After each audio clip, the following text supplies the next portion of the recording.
Now, apparently, my colleague from Senegal thinks that Article 24 is the most difficult to decide now.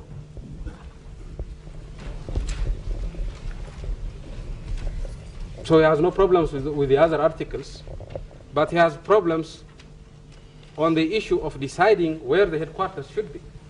I would have thought that this would be the simplest issue. Whether it is Addis Ababa or Honolulu, that's a different story.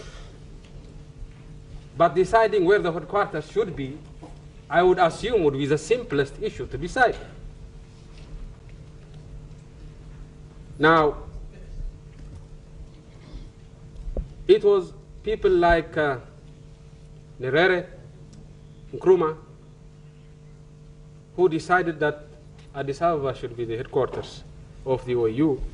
Addis Ababa ruled at that stage by Emperor Haile Selassie. A person who could not but be very different ideologically from this new generation of African leaders. But there is one fact that nobody can deny. Irrespective of what government rules Ethiopia, Ethiopia has always been committed to African independence and liberation. Who trained Mandela? Emperor Haile Selassie, the reactionary, trained Mandela, the revolutionary. Mandela was trained in Ethiopia. Who supported Mugabe in his fight against Rhodesia? Mengistu. Internally, Mengistu was a butcher. But on the issue of Africa, Mengistu was as solid as Haile Selassie was. Ethiopia's commitment to Africa has not varied with governments. You could have Emperor Haile Selassie, and you could have Mengistu, and you could have a different government. Didn't matter.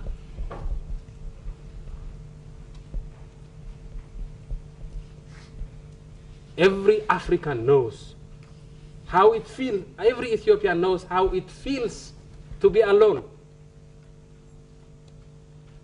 We were alone on the table of the Europeans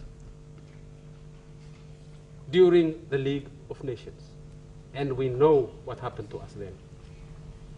Now we are not alone.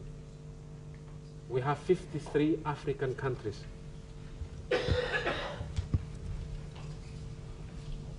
And therefore, every Ethiopian could not but understand the meaning of African unity. I would be disappointed if this information were not available to my colleagues here.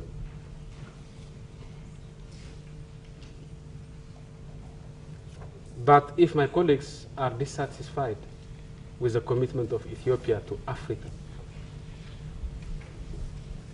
I would hope that we would argue this matter openly and frankly.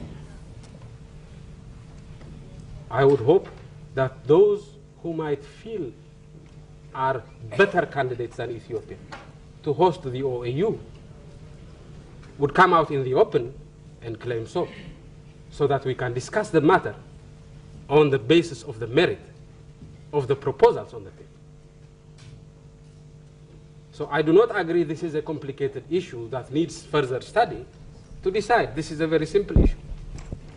But I would agree that those who might think are better candidates for this union as headquarters would present their case openly and frankly, so that the merits and demerits of each position could be judged objectively.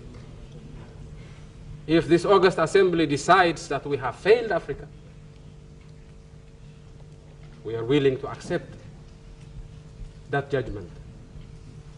But we would hope that we would be given a fighting chance to prove that we have not failed Africa. And we cannot get that fighting chance unless the alternatives are presented openly and candidly. So by all means, let's discuss this issue. if there are candidates, alternative candidates, presented openly and candidly. Otherwise, to argue that this is the most complicated article in this constitutive document, and to suggest that this be postponed while the rest is approved, in my view, smacks of the economics of rent collection. Thank you, Mr. Chairman.